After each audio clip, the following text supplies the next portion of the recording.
Sebutkan jumlah rukun iman. 6. Sebutkan 6 perkara rukun iman. Iman kepada Allah, iman kepada malaikat, iman kepada kitab-kitab Allah, iman kepada Rasulullah, iman kepada hari kiamat, iman kepada qada dan qadar.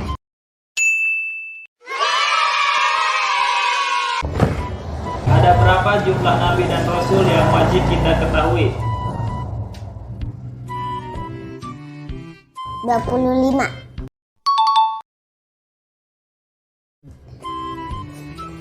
Siapakah nama nabi yang dijuluki dengan Abul Anbiya?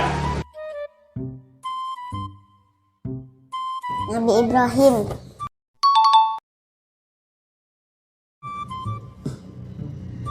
Sebutkan hari raya yang berkaitan dengan peristiwa pengorbanan Nabi Ibrahim terhadap anaknya Ismail.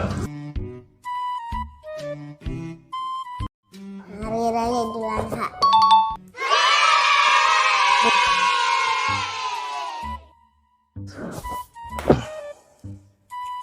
Bismillah.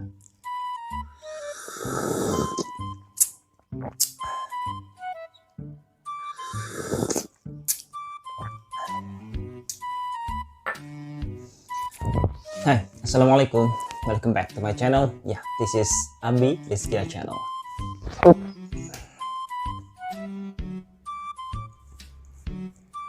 Pakai peci dulu guys, biar kelihatan kayak ustadz.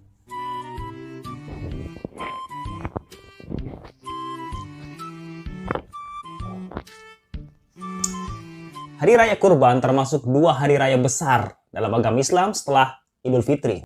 Diperingati atau dirayakan setiap tanggal 10 Zulhijjah, tahun Hijriyah. Umat Islam di seluruh dunia memperingatinya sebagai Hari Raya Idul Adha. Sejarah kurban berhubungan dengan perintah Allah yang pada awalnya diturunkan kepada Nabi Ibrahim alaihissalam. Ya, Nabi Ibrahim alaihissalam adalah salah satu nabi yang termasuk ke dalam golongan Nabi Ulul Azmi. Dari 5 nabi, salah satunya adalah Nabi Ibrahim alaihissalam. Dikisahkan bahwa dulu Nabi Ibrahim alaihissalam sudah sangat mendambakan kehadiran seorang anak, kehadiran buah hati dalam hidupnya. Sampai Nabi Ibrahim alaihissalam semakin hari semakin menua usianya. Akan tetapi beliau tak kunjung memiliki seorang anak. Maka Nabi Ibrahim alaihissalam pun berdoa kepada Allah Subhanahu wa Ta'ala supaya dianugerahi keturunan yang soleh. Karena begitu sungguh-sungguhnya Nabi Ibrahim alaihissalam berdoa kepada Allah Subhanahu wa Ta'ala agar memiliki keturunan. Maka Allah Subhanahu wa Ta'ala pun mengabulkan doa Nabi Ibrahim alaihissalam. Istri keduanya, Siti Hajar, mengandung dan kemudian melahirkan seorang anak laki-laki atau seorang putra. Dan Nabi Ibrahim alaihissalam pun menamai atau memberikan nama Ismail pada anak pertamanya ini.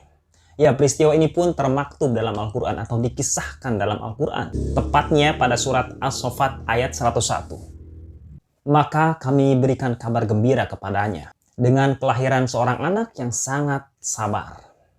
Quran surat As-Saffat ayat 101. Akan tetapi beberapa waktu kemudian atau tak lama dari kelahiran Ismail alaihissalam, Nabi Ibrahim alaihissalam pun mendapatkan perintah dari Allah Subhanahu wa Ta'ala untuk memindahkan Siti Hajar dan putranya Nabi Ismail alaihissalam dari Palestina ke kota Mekah. Ya, singkat cerita, Siti Hajar dan Nabi Ismail alaihissalam pun dipindahkan oleh sang ayah Nabi Ibrahim alaihissalam ke suatu tempat yang kelak di sana akan dibangun bangunan Ka'bah. Ya, ditinggalkan oleh sang suami, Siti Hajar pun menjadi sedih.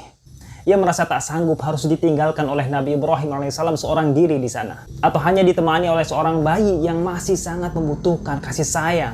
Namun Nabi Ibrahim alaihissalam pun tidak bisa berbuat apa-apa karena ini adalah perintah Allah Subhanahu wa Ta'ala kepada Nabi Ibrahim alaihissalam. Dengan berat hati, dengan perasaan sedih, Nabi Ibrahim alaihissalam pun meninggalkan sang istri dan anaknya yang masih bayi di satu padang pasir yang sangat gersang pada saat itu.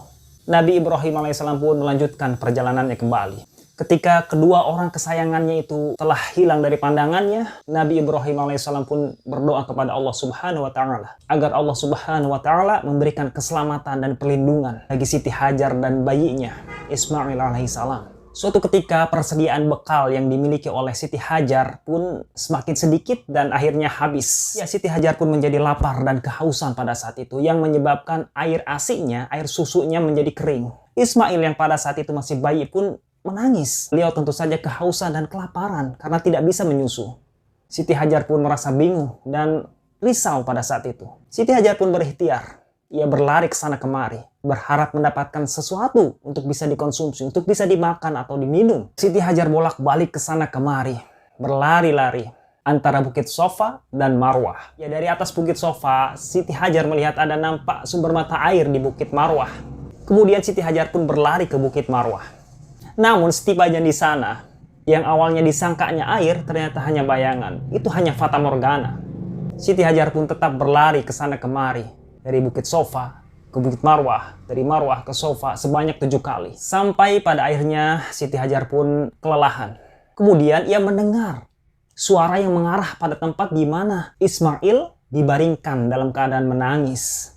Ya, Ismail menangis kehausan pada saat itu. Ia meronta-ronta menangis sambil menghentakkan kakinya.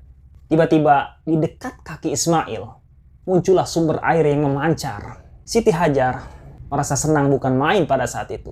Kemudian ia pun berseru, Zam-Zam, Zam-Zam, yang bermakna berkumpullah.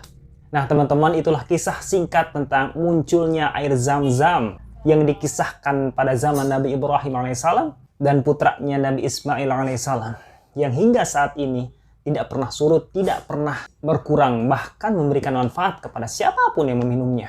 Baik teman-teman Abi Rizkia, kita akan lanjut ke part 2 insya Allah. Oke, Assalamualaikum warahmatullahi wabarakatuh.